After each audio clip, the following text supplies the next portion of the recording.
Hollywood has an unwritten rule. You can ask a movie star almost anything, but when you sit down with Tom Cruise, you're not just talking to any movie star.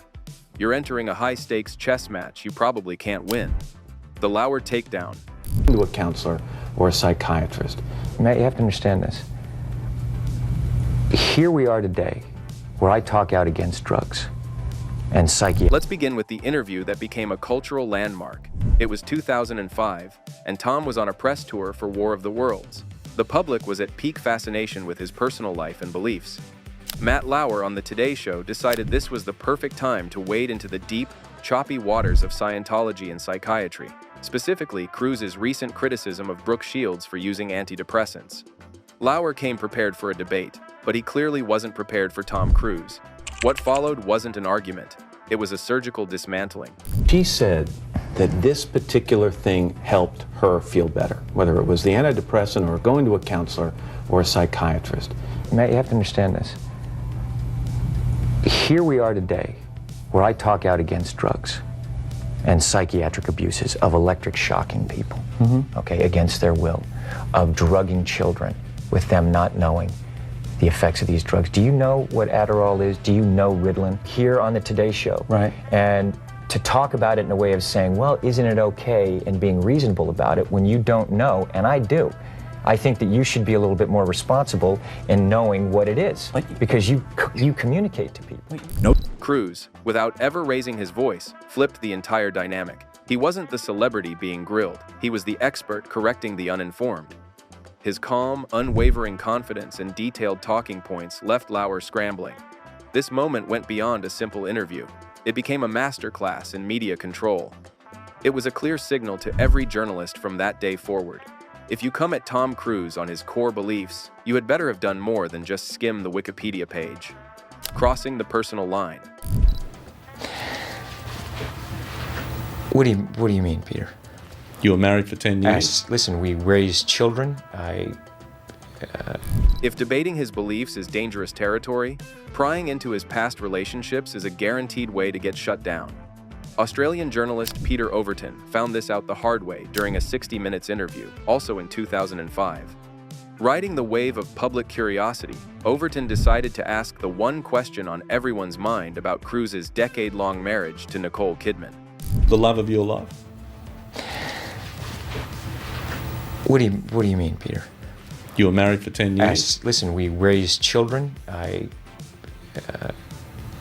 mean,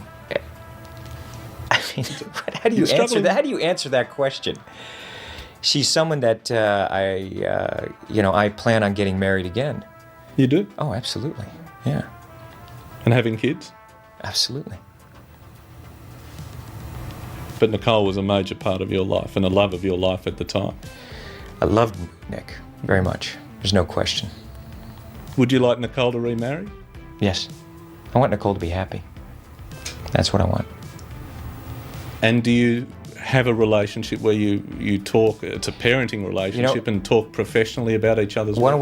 Listen, here's the thing, Peter. Yeah. You're stepping over a line now. You're stepping over a line. You know you are. Well, I suppose they're questions Peter, that people want to know. Peter, you want to know. Tom stared at him. Peter stumbled. What began as an attempt to pry open personal wounds became a masterclass in setting boundaries. An Asian reporter once asked Tom, invasive, emotionally loaded question that interviewers dream of landing, but Cruise wasn't playing along. When Overton persisted, trying to frame his prying as being in the public's interest, Cruise delivered one of his most iconic shutdowns. He calmly but firmly put the ownership of the question right back on the journalist. It was a masterclass in setting boundaries. The look in his eyes says it all. The interview is a conversation between two people, and right now, one of them is being incredibly rude. Overton later admitted he was completely taken aback and that the moment has followed him for his entire career. The silly questions. and fails. And Britney or Christina? What do you mean? Britney Spears. Even the most seemingly harmless questions can be shut down if they don't meet his standards. During an appearance on Ellen, the host tried to engage him in a quick-fire game of Britney or Christina. It's a standard, fluffy talk show segment designed for an easy laugh. Tom, however, wasn't playing. His refusal to answer wasn't aggressive or rude, it was a calculated move that immediately changed the energy in the room. He made it clear, with just a few words and a confused look, that he doesn't engage in superficial games, even for a daytime television audience. It was a brief but powerful moment that served as a warm-up for his more intense interviews, establishing a clear baseline. He is always in control of his own narrative. Sometimes, an interviewer's downfall isn't a big, controversial question, but a small, silly one. Journalists on a press junket are often desperate for a quirky, viral soundbite, but Tom Cruise does not do quirky. During the press tour for The Mummy, one reporter tried to get a laugh by asking Cruise who would win in a real fight between him and his co-star, Russell Crowe. God, Bruce, when he picks me up and slams me on that table, you know, he's... It's a real table. Yeah, he's got to do it. So do you walk away from that and go, he would actually beat me if we went at it properly? If you had a fight properly? Why do you ask that question? It's like, I don't even think of stuff like that. I don't even think like I'm going to fight my friend. That's right, because you're always thinking of the audience when you're making things. Exactly. He's my friend. You know, that would never... Notice how the question hung in the air for a second before Cruise shut it down with icy precision. He wasn't just dismissing the question, he was challenging the entire mindset behind it. His response made it clear he was there to talk about the craft and his collaboration with a friend, not to entertain some bizarre hypothetical Fight Club scenario. Not every shutdown is a high-stakes debate about personal beliefs. Sometimes, it's a simple, firm refusal to be treated like a trained SEAL. While promoting Valkyrie in Spain, Cruise appeared on the popular television show El Hormiguero. The host, in a seemingly lighthearted moment, asked him to recreate a specific, villainous laugh he does in the film. It was a classic talk show request, asking the actor to do the thing. La expresión española sería es que eres un tío de puta madre que es lo máximo, pero tú no la digas. Gracias. Tom's response was a masterclass in polite but absolute refusal. He didn't get angry or defensive. He simply smiled and explained that he couldn't.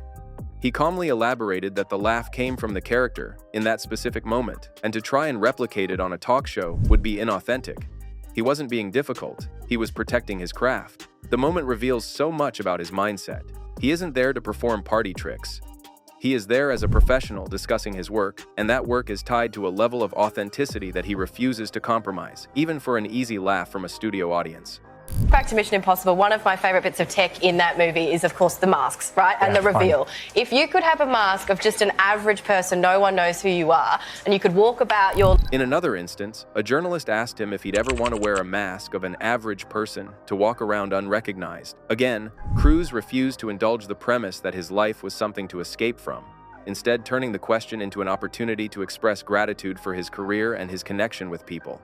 It's a recurring theme. If your question is frivolous, he'll make you feel frivolous for asking it. When pranks meet a brick wall. Yeah, but it's about a family. It's about the journey of this family. Yes. Now, why would you do that?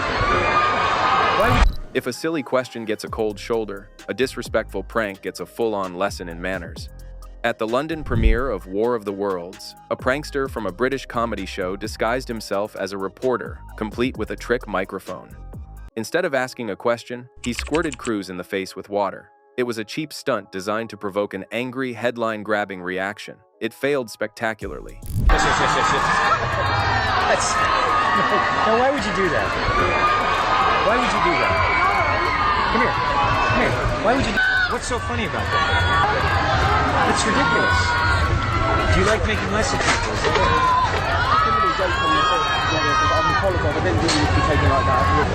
That's really... Hey, no. Don't run away. Don't run away. That's incredibly rude. I'm here giving you an interview and answering your questions, and you do something really nasty. Cruise didn't get angry. He got serious. He calmly but relentlessly confronted the man, demanding to know why he would do something so rude. He repeated the question, his voice never rising but his intensity growing with every word. The prankster, who was expecting a shouting match, looked completely stunned and out of his depth. Tom's reaction was far more intimidating than any explosion would have been. He wasn't a movie star getting pranked. He was a disappointed authority figure, and the prankster was the child who had just learned a very public lesson. The prank team was later arrested, proving that messing with Cruise has actual consequences. Don't try to put him in a box. As a distraction to get to my car. So I'm trying to help you out with it. Appreciate that. But are there times where you just want to get to where you're gonna go? And Tom Cruise has spent 4 decades cultivating a very specific public image, and he is the only one who gets to define it. When interviewers try to paint him as something he's not, whether it's out of touch or a political pawn, he masterfully deflects. On Jimmy Kimmel Live, Jimmy tried to gently jab at him for being a superstar who couldn't possibly live a normal life, asking if he could even take public transportation. And can you even, could you get on public transportation or go to a museum? Look, I do. I'm ready for whatever's going to happen. So I don't change my life, but look, I like talking to people, you know, and as I said, I make my movies for them. And yeah, I do go on transportation. My security loves that one. I do that. Like sometimes I'll put on my hat and my earphones and I'll just go in and get on the tube just if I want to get to the studio. Does that work? Do people stop you? Sometimes. It does? Sometimes it works. Sometimes, people are, during rush hour, I go in and I'll be there. And I remember one time I was there and there was like 14-year-old kid. This girl was there and everyone was looking at their phones and I just saw her. I looked over and kind of my head's down. I got my baseball cap and she's just staring at me like this. And I looked at her and she looked at me and she just looked around Instead of getting defensive, Cruise simply smiled and told a charming, detailed story about riding the tube in London and sharing a silent, funny moment with a teenage girl who recognized him. It was a brilliant move. He didn't just say, "Yes, I can." He proved it with an anecdote that made him seem more relatable than ever. He used the same shutdown technique when a reporter tried to corner him with a complicated question about Donald Trump's trade tariffs and overseas film production. It was a transparent attempt to get a political soundbite. Cruise's response? Nothing. Just a slight shift in his expression and a polite request for the next question. The silence was brutal and far more effective than any no comment could ever be. The final lesson in manners. This brings us to the ultimate example of a journalist flying too close to the sundae. During a press tour for the 2004 thriller Collateral, an interviewer started things off on a terrible foot by suggesting that Cruise wasn't the right fit for the role, and that it seemed more like a part for Al Pacino or Robert De Niro. It was a backhanded compliment at best, a straight-up insult at worst. Cruise didn't flinch. He leaned into the question, turning the insult into a chance to talk about his love for taking on challenging characters. When I read about this movie, I said, well, this is a typical movie for Al Pacino or for Robert De Niro, and then you went and took that role upon yourself. He completely owned the space, refusing to be positioned as second best. But the interviewer wasn't done. Later, he pushed too hard on a personal topic, and Cruise decided the interview was over, but not before he delivered one last, unforgettable lesson. He told the man, point blank, to take responsibility for his questions and to put his manners back in. It was a mic drop moment, a perfect summary of his entire media philosophy. You can ask him about his work, you can challenge him on his beliefs, but you will always, always be respectful. Because if you're not, he won't just end the interview, he'll make you wish you never started it.